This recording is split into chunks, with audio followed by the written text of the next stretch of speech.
এই অভাগীর প্রতি তোমার কৃপা হবে না দয়াময়।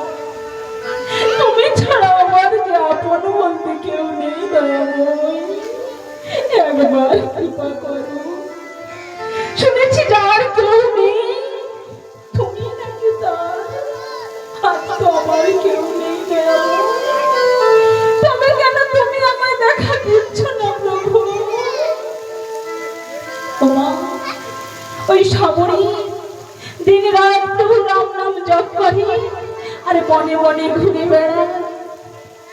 দেখতে দেখতে এতই বয়স হয়ে গেল যে চোখে দেখতে পাচ্ছে না, ভালো করে হাঁটতে পারছে না, হাতে লাঠি ধরে হাঁটছে আর বলছে প্রভু আমার তো যাওয়ার সময় হয়ে গেল, তোমায় ডাকতে ডাকতে আর কবে আসবে প্রভু?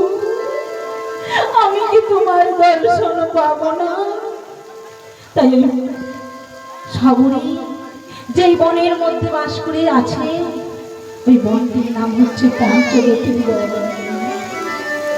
তাই সাবরী ওই পঞ্চবটির বনে তাল পাতার কুড়ে ঘরে বসে প্রভু রামচন্দ্রকে ডাকছে আর বলছে